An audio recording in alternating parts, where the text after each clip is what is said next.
Hey everyone, I just wanted to come out and make a video talking about The Amazing Digital Circus episode 9.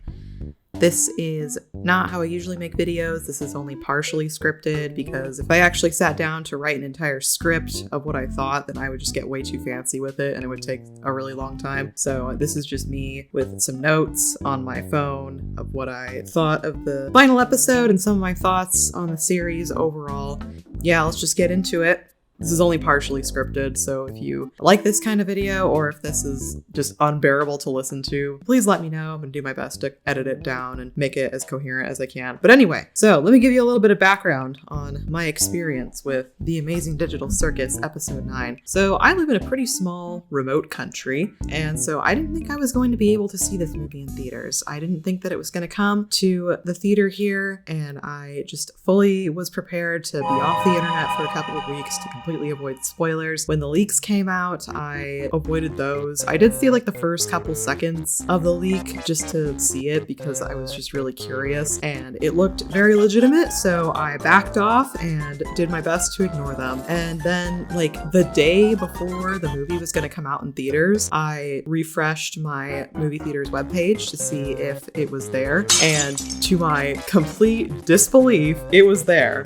And my jaw almost hit the floor. I didn't think that it was gonna come to my country like at all. So I was very excited and I immediately dropped everything to go and see it. So I walked myself to the movie theater. I sat myself down for the 7 o'clock showing on June 5th. I was almost like dying with anticipation. Like the whole day, I could barely pay attention to anything because I have been so excited for this finale like ever since episode 8 came out. I have just been dying to know how the story is going to end, if Gooseworks was going to stick the landing or if it was just going to be completely fumbled. Waiting through the previews, and episode 8 was just unbearable. Not because it was bad, just because I'm like, I just want to know. I just want to see how it ends already. So anyway, before I go any further, I should say overall, I did like the finale. I thought it was very solid. It definitely has some flaws, and I will talk about those. If you're just here looking for somebody to flame the finale and the series overall, sorry, this is the wrong video. So anyway, when I was in the theater watching this, I thought for sure that I was going to be the only person in the theater since I do live in such a small country. But to my surprise, there were actually like 5 other people there. There was a family sitting behind me, and they were just being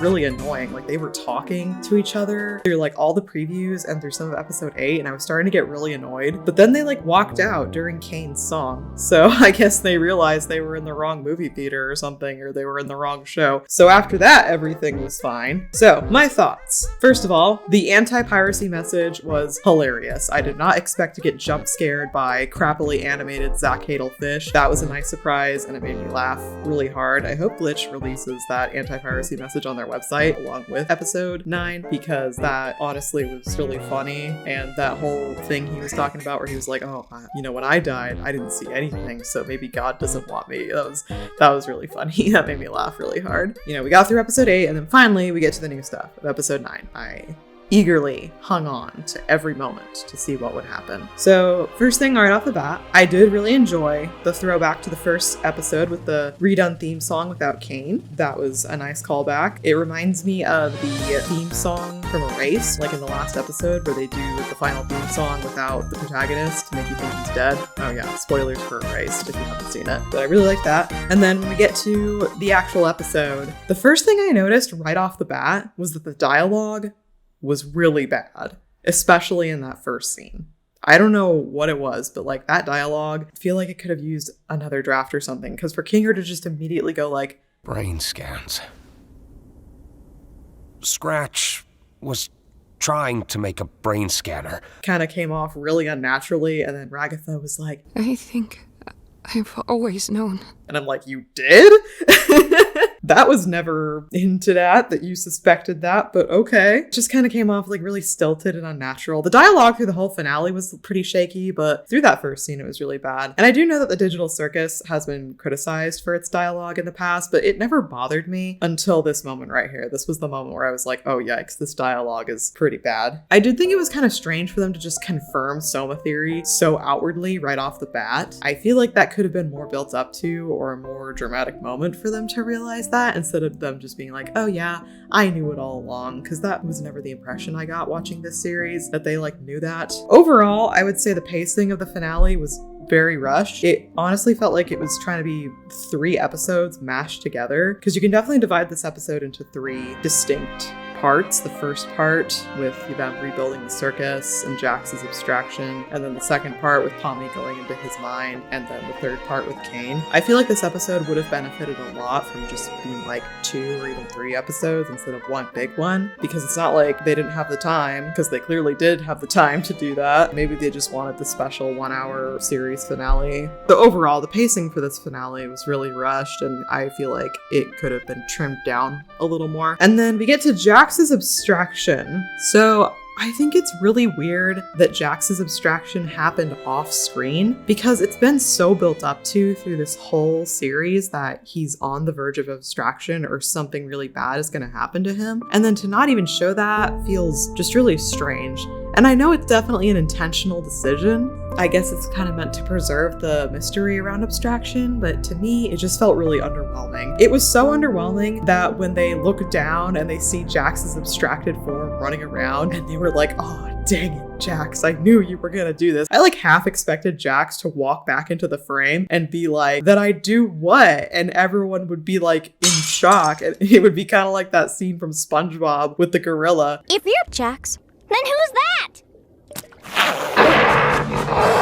Because I thought like maybe the abstractions had broken out of the basement, and so the whole thing with Jax was just meant to be a red herring, but no, it actually was Jax. So that was just really strange that he didn't really get a proper death scene for how important of a character he is. Anyway, back to positive. I did really like the scene with Pomni and Ragatha hugging and saying like, oh, you're my best friend. I do wish there was like a little more something to like kind of sell that Pomni and Ragatha are best friends, because they haven't really had any meaningful screen time together since episode 6. Where they were like, let's talk after the show. And then it turns out we never got to find out what they talked about. I mean, they did go together on the Abel adventure and had a little heart-to-heart there about how they both trust Kinger, but that didn't really put much development towards their actual relationship. So I do wish that there maybe had just been something a little more to sell it, instead of them just outright saying to each other, oh, you're my best friend here. And that scene of them hugging was very sweet. I think it was a little too long. The camera focused on them for like 30 seconds and was like swinging around them for so long. And I was thinking, I'm like, are they gonna like start kissing or something? Like that's kind of the vibe I'm getting with how long they're lingering on this and the music, but they didn't. So, but yes, it was very sweet. And I think it was a nice cap off to their relationship regardless. So then Pomni goes into Jax's mind, which really confused me, because since when can you just go into an abstracted person's mind? That is not something that has ever been hinted at or alluded to in the past. And if you can do that, why didn't Kinger try to do that with Queenie? However, despite my criticism, the scene of Pomni going through Jax's head was really good. It was very well done. The Evangelion vibes were strong. I can see why Gooseworks said that it strongly inspired the series. I've never watched Neon Genesis Evangelion, but I know enough about it to recognize references to it. So like the choking scene and the whole just like going into a character's head and seeing a lot of psychedelic, bizarre stuff. I can recognize the inspiration from that, but it was really cool. And the scenes of, you know, all the different Jaxes talking to Pomni, that was entertaining. I appreciated like Pomni poking around and like trying to find the real Jax. From here, we transition into the flashback scenes. Okay, these flashback scenes were easily the highlight of the episode. They were very well done, shedded some much needed light on Jax's character. I really appreciate how we were able to see like everything from the real world up to the present, you know, running away from home, his friendship with Ribbit and Kaufmo, and their eventual falling out. That all was done really well. Jax's backstory with Ribbit is very interesting, and I do think it is realistic for him to like kind of shut her out after getting too scared that he was too vulnerable with her. The whole thing about Jax thinking that he like killed his mom was interesting, but I feel like they didn't do as much with it as they could, because like Ribbit said, like, well, you know, if nobody came after you, then she's probably fine. And at the end of the episode, we find out that Leroy Jenkins, or whatever his name was, is a mailman, so he's probably not a murderer. So I feel like there could have been a little more done with that. One thing I will say about the Jax and Ribbit backstory is that Ribbit did nothing wrong. And I do take a little bit of issue with that, because I was hoping that the conflict between them that led to her abstraction would be a bit more nuanced, where like she did do something that made him think that she had told his secret or that she was being malicious or using it against him in some way. Because as it is, you can basically just boil their conflict down to Jax opened up to her, regretted it, and then was mean to her until she abstracted. She didn't really do anything wrong. I would have liked to have just a little more nuance to the conflict. Just like with how big of a mystery Jax and Ribbit's relationship is, because it's been teased like through the whole series, and we've just been dying to find out what happened between these two. And now that we actually know, it just feels a little underwhelming that basically, oh, like, yep, he was just mean to her. That's all it was. Not saying that it's not realistic, because like I could totally see, it feels like a very natural progression of Jax's character for him to do that to her. And something else that I noticed in this episode is that there was a lot, and I mean a lot, of hugging and crying. Steven Universe would be jealous of this show for how much hugging and crying there is. A lot of hugging, a lot of crying. However, Pomni and Jax's goodbye was very beautiful. That scene definitely made me very emotional, and I appreciated just everything about it. The music, the visual of him standing alone under the lamppost. And I really appreciated the throwback to episode 2. Pomni was falling through the void and everyone reached out to grab her. And then this is like the inverse of that, where Jax is falling through the void and Pomni reaches out to grab him. That was very cool visual throwback. I really liked it a lot. It definitely made me very emotional. I didn't cry, not at this part. We'll get to that.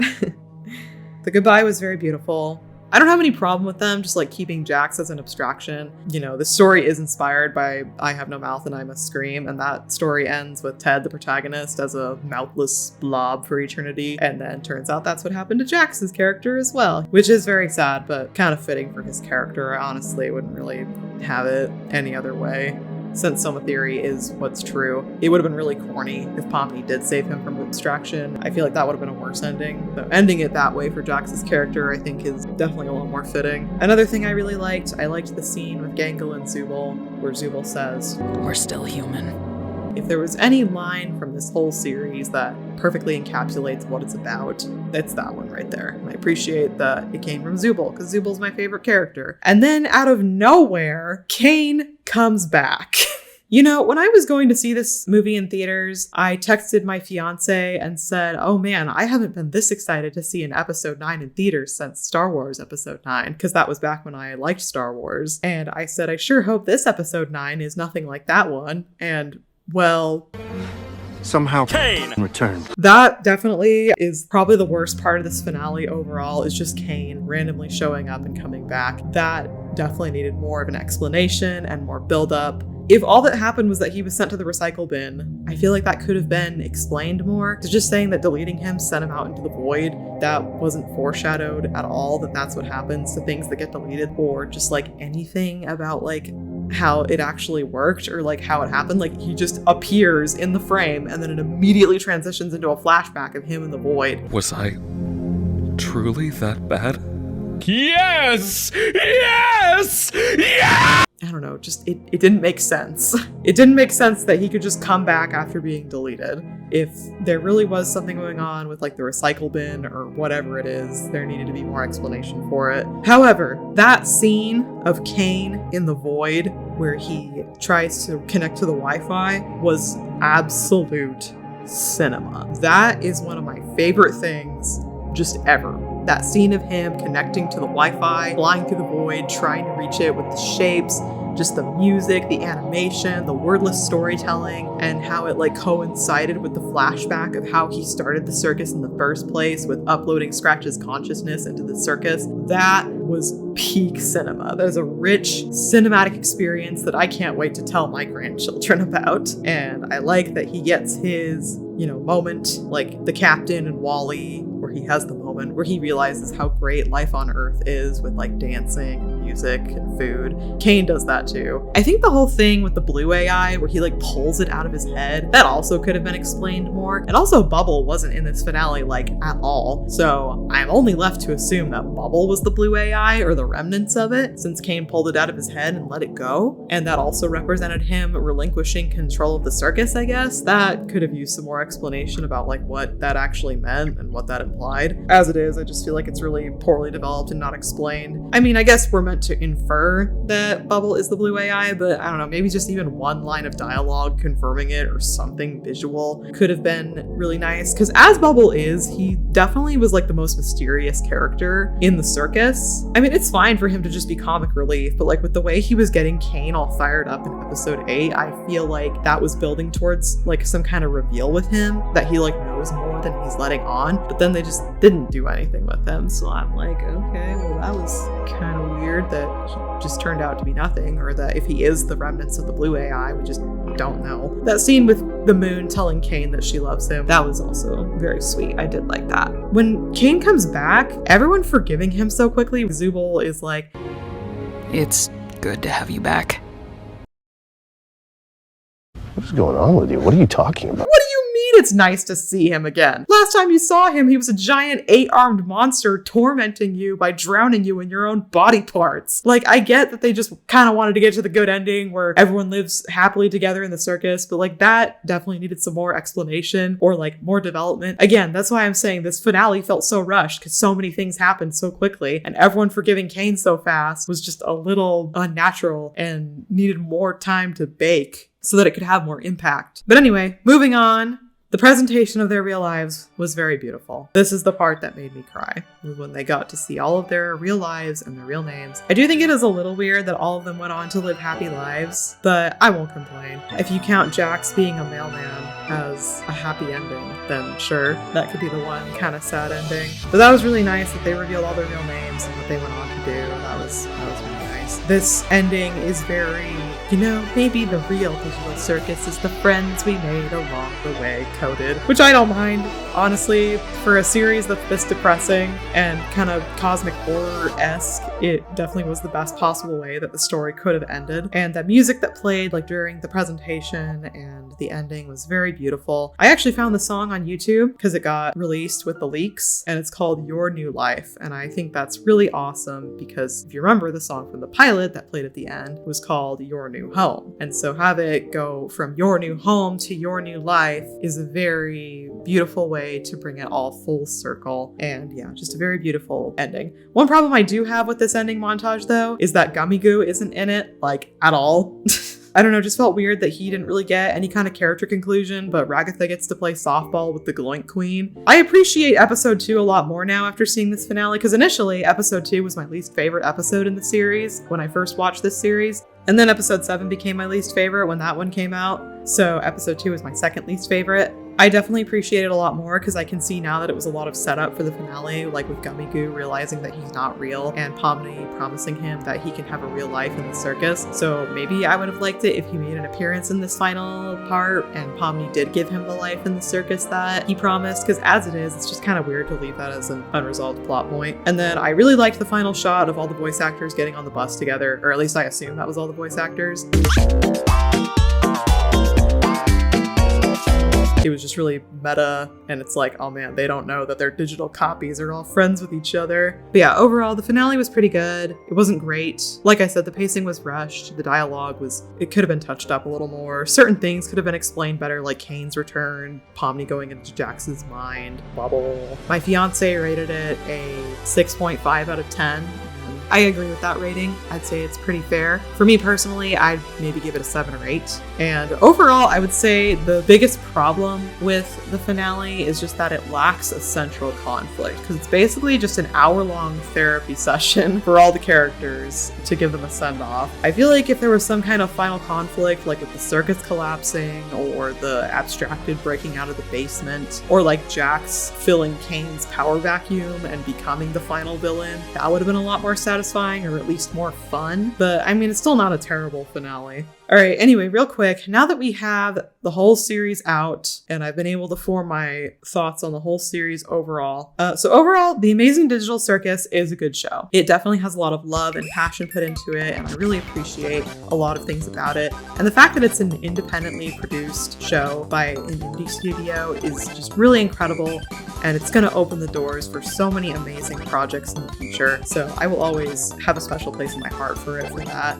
It still has some flaws. Overall, I would say the whole show suffers from pretty rough pacing. You can tell this story in 9 episodes, but you definitely have to cut down or remove remove some things from earlier episodes, like maybe episodes like episode 4 and some of episode 5 you'd have to like trim down to make it like a little more plot focused. The characters overall are really well written and I really enjoy all of them. It's very rare for me to watch a show where I like every single character in it. Even if I like some more than others, like I don't really care as much for Gangle. Not because I dislike her or anything, I just personally find her the least interesting out of everybody. And you know, Jax is a screen time sponge and not a pleasant person, but overall, like he's very well written and a lot of thought and care went into his character. I do think overall the character dynamics between each character could have been more fleshed out. The ones that are there are really amazing, like Gangle and Zubal, Kinger and Pomni, Pomni and Ragatha, Pomni and Jax. But there are some other relationships I would have liked to have seen get more development, like Pomni and Zubal, Gangle and Kinger. Kind of like how in Avatar The Last Airbender, like even though the main cast is pretty small, you know how everyone interacts with everyone else and how they feel about everyone else. How Aang feels about Katara versus how he feels about Sokka versus how he feels about Zuko. And you can say that about pretty much anyone. You know how Sokka feels about Toph versus how he feels about Aang. You can draw a web between all the characters, and so I wish Digital Circus did something a little more like that since the cast is pretty small. As it is, you can just draw like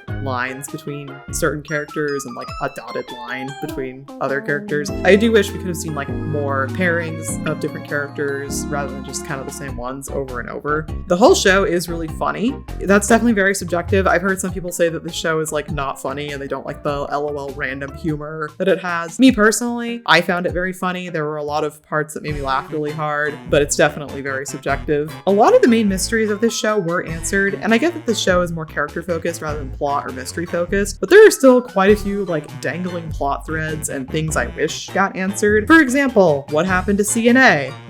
I don't know, they never tell us.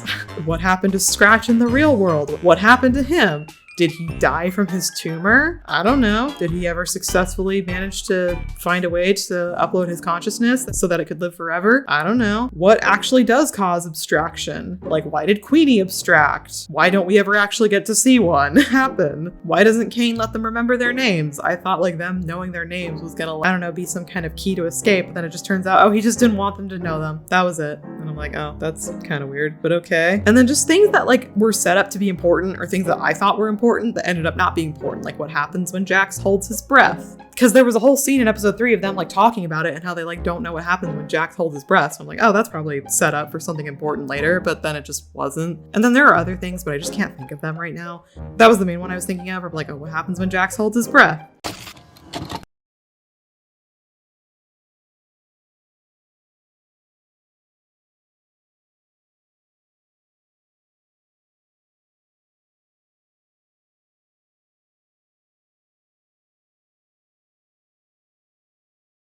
Now that the entire series is out, I think the majority of the enjoyment that I got from it was theorizing about it and waiting for new episodes to come out. Because I think if I watched this show just from episode 1 to 9, I don't think I would like it nearly as much as I do. Not because the show is bad or anything, with how the show was and with such a long time gap between episodes, that definitely made the viewing experience a lot more fun to think about it and theorize like what was going to happen next. But if you just sit down and watch the whole thing, like you'll like it, but there won't be like so many things that you have questions about because the show answers them. So I think if I just watched this show now, if I hadn't gotten into it when I did and I just sat down and watched it 1 to 9, I don't think I would like it nearly as much as I do. If I at some point show this show to somebody and they just think it's okay, like I won't be upset about that. Like that's definitely a very valid reaction to it. And overall, I would say the lack of plot twists makes the show a little unsatisfying. And no, Soma doesn't count as a plot twist because if you're paying attention, that's pretty obvious what's going on. And the fact that they just outright confirm it makes it not a plot twist to me. Because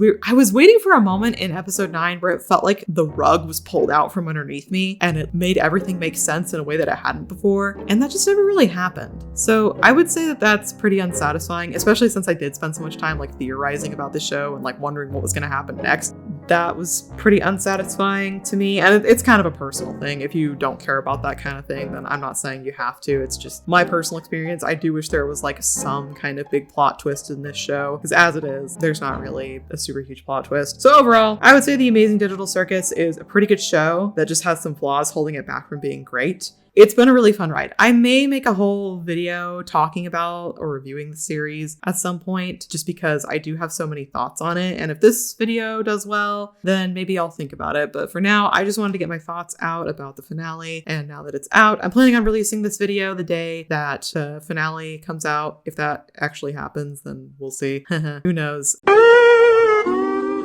But anyway, thank you for watching. And if you didn't see, I also released a YTP collab announcement for the Amazing Digital Circus. So if you want to participate in that, go watch that video to see what the rules are for it. I will see you guys all next time. Bye.